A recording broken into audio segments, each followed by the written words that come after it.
Coming up on Cannabis Coast to Coast News with Elena Pinto this week, all quiet on the federal reform of cannabis front, and the president ignores it completely in his congressional address, despite the presence of recently released Russian prisoner Mark Fogel in the audience. We talk with the political director of NORML, Morgan Fox, in Washington, D.C. I think that this is kind of the battle that we're looking at going forward, that if we do not raise the priority of this issue, it's not really going to get addressed in the near future. Plus, democracy under attack as Idaho legislators are looking to block any future ballot questions regarding cannabis policy in that state. And in Ohio, the House of Representatives there proposes a second bill to amend the ballot-approved cannabis market with a less worse bill than what the state Senate proposed last week. Plus, in Texas, a judge stops their attorney general from overturning the already passed ballot initiatives by voters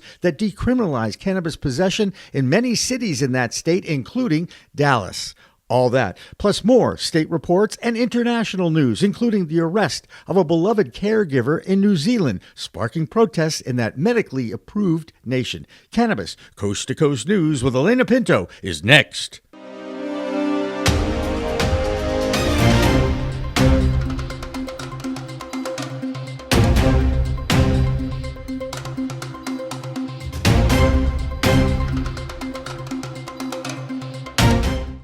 Hi, everyone. Welcome to Cannabis Coast to Coast News, PCM TV's weekly roundup of the cannabis industry from coast to coast and internationally. I'm Elena Pinto.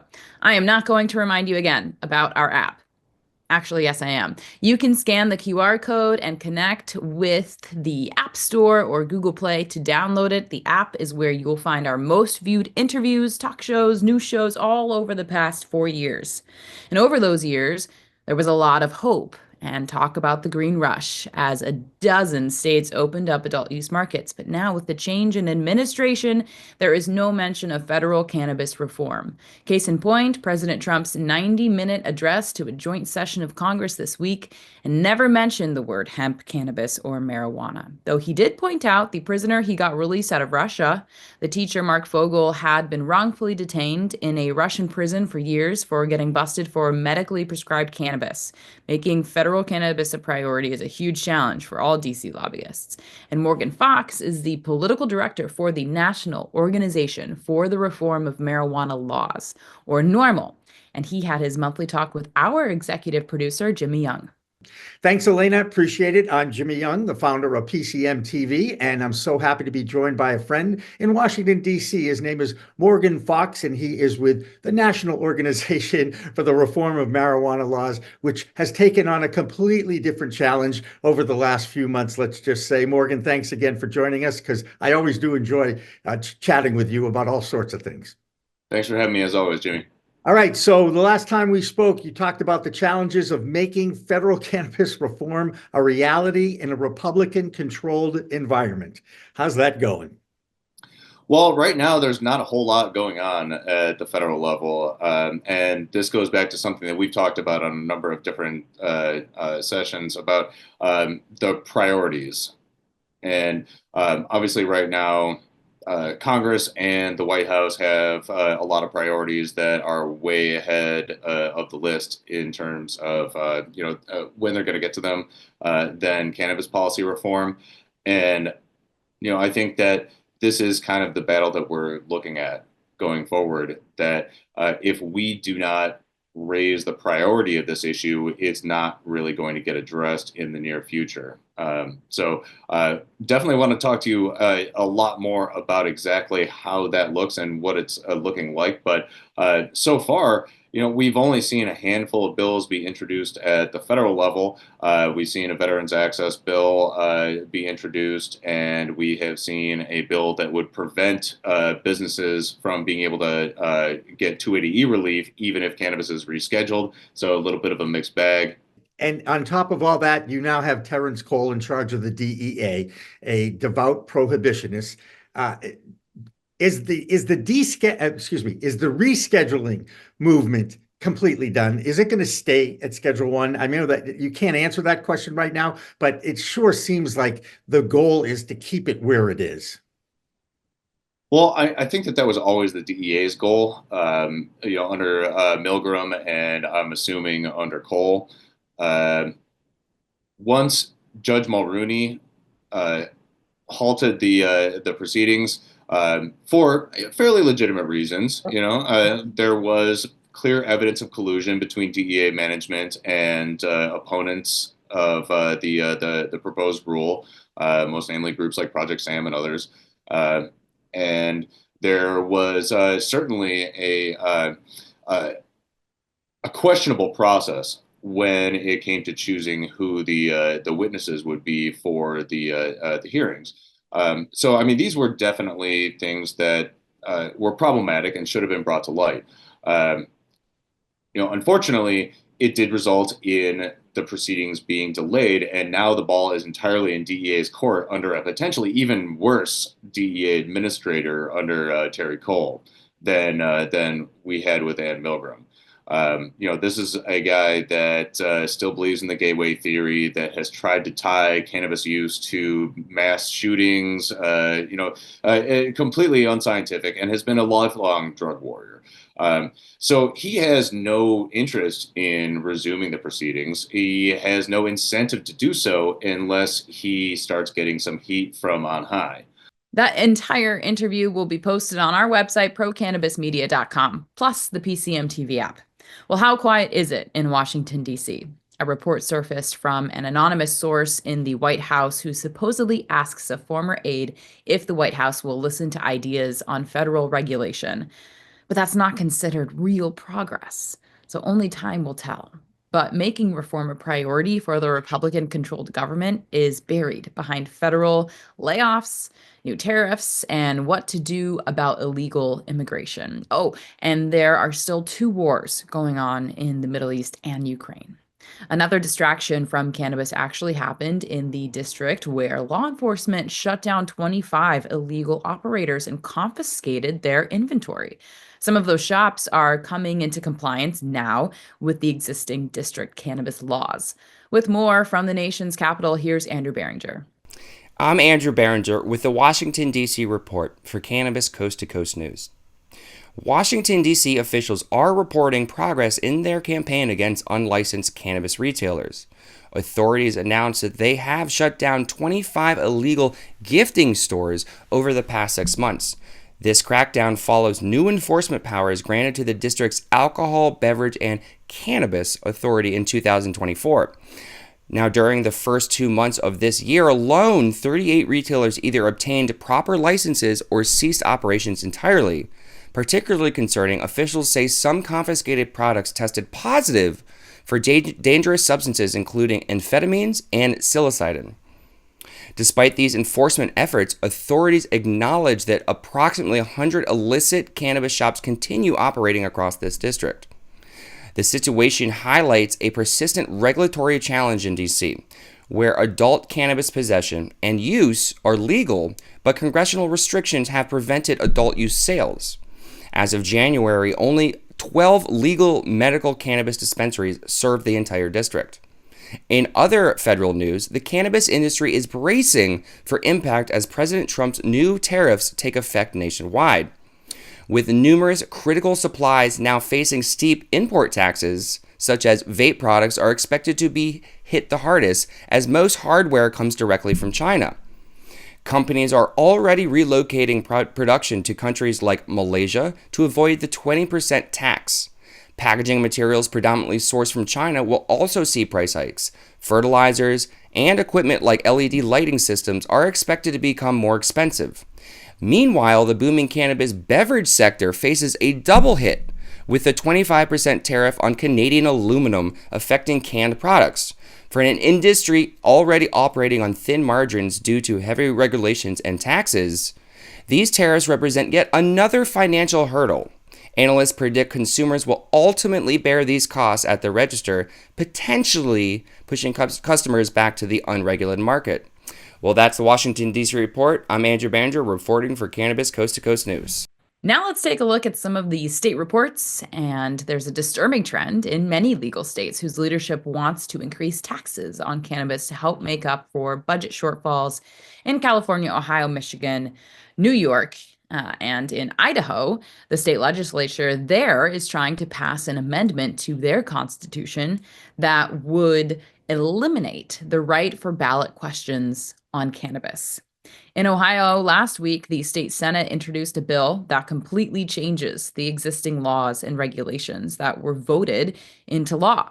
Legislators there insulted the populace who passed that law by claiming the question was poorly written and voters were confused. Now the House is introducing a counter bill, and one of those Ohio voters is Christina Brisson, who has more from the Buckeye State. Hi, I'm Christina Brisson with Over the Top Renovations, coming to you today from the Capitol here in Columbus, Ohio, with your weekly Ohio Cannabis Report with Cannabis Coast to Coast News.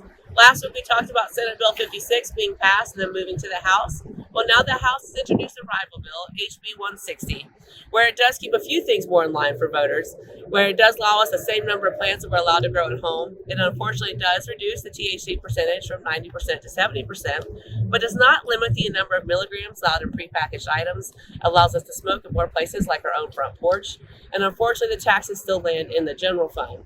But overall, this more supports what the voters originally passed last year. But I don't want to end it on just a sour note. I also want to end it on something fun. Stargazer Festival with Cleveland Weed Company Weeding Out is going to be offering the Dream Cannabis Giveaway, where you can have your wedding officiated by rapper Afroman and have a Jamaican honeymoon. Check it out. Check out the festival. And good luck, Ohio. I plan to join that one myself. I am Christina Brisson with your weekly Ohio Cannabis Report with Cannabis Coast to Coast News. Another state that continues to pit their government leaders against the will of the people is in Texas. The governor, Greg Abbott, Attorney General Ken Paxton, and now the Lieutenant Governor, Dan Patrick, all are trying to ban all products with THC in them for adult use. Over the past 3 years, 9 cities, led by Austin and Dallas, have voted to decriminalize cannabis by ballot question. This week, you probably won't find any of the Texas governmental leaders at the South by Southwest Cannabis Expo. The show has celebrated lifestyle and arts in the Lone Star state capital of Austin since 1987. This event features musicians, cannabis advocates, and old friends Liz Grow and Patrick Pope from Grow House Media. Some of our greatest supporters are in Texas, but also some of our greatest constituents are housed in prisons in Texas. We're here for the plant, we're here for the people of the plant, and there's a lot of people that are still hemmed up over the plant. So if Last Prisoner Project's on the path to getting them out, we're in support. We're making so much progress, but unfortunately, there are so many people that are still behind bars. And when they start putting you away for something like cannabis and nonviolent activity, it's pretty sorry. We got to change that. This year, they are teaming up to salute the work of the Last Prisoner Project. This week, that group celebrated the release of another convicted nonviolent cannabis criminal out of jail. Claudio Martinez Jr. was in a federal prison in Texas for 11 years of a 21-year sentence that they received in 2016. The Last Prisoner Project had worked on getting him out of jail, and when President Biden pardoned federal prisoners for low-level cannabis crimes, it was time for Martinez to be set free. That happened this week. You can add Arizona into the billion-dollar cannabis states. Karen Black has that story, plus a lawsuit involving some of the biggest industry names based in that state. I'm Karen Black from Green Finger Consulting with the Arizona Cannabis Report for Cannabis Coast to Coast News. Arizona's cannabis industry is at the center of a major antitrust lawsuit. Earth's Healing in Tucson has filed a class action suit against a Chinese vape manufacturer for unspecified damages.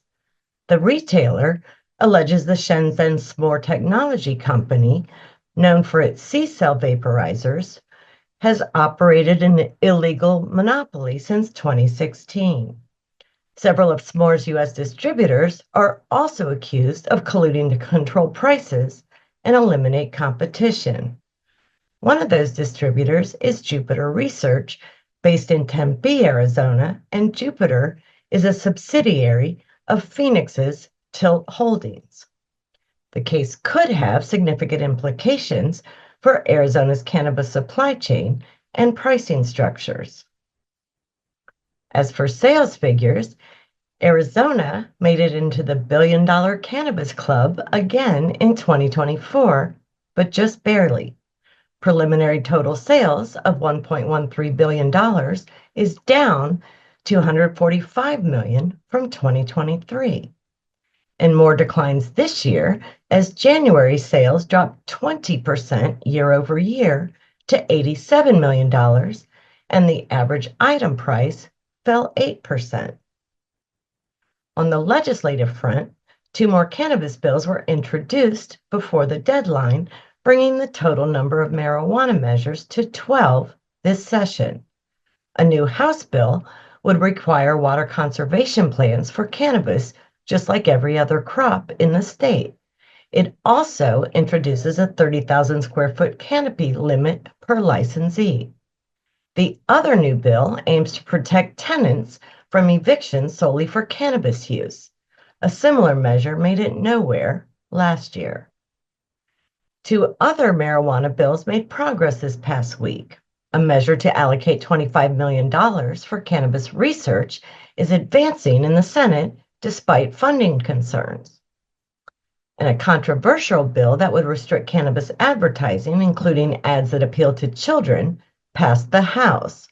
Its broad definition of marijuana could significantly impact the consumer hemp industry. Opponents hope to refine the bill's language to address this issue while maintaining the advertising restrictions. That's all for this week's Arizona Report. I'm Karen Black from Greenfinger Consulting reporting for Cannabis Coast to Coast News. That'll do it for the A Block, or first section of Cannabis Coast to Coast News. When we come back, we will have our international reports from Europe and Canada, plus we'll check in with our Cologne guy from Chicago. Cannabis Coast to Coast News continues after this break. Just outside of Chicago, Illinois. For Cannabis Coast to Coast News, thanks for tuning in. Ready to take your craft to the next level? Imagine faster extractions, purer products, and more profits. Sounds good, right? At Pure 5 Extraction, we've revolutionized cannabis extraction with our game-changing technology. No solvents, no heat, just the cleanest, most natural process on the market. Whether you're a boutique grower or a large-scale operation, Pure 5 has the tools to elevate your business worldwide. Visit pure5extraction.com today. Pure 5 Extraction, because your plants deserve the best.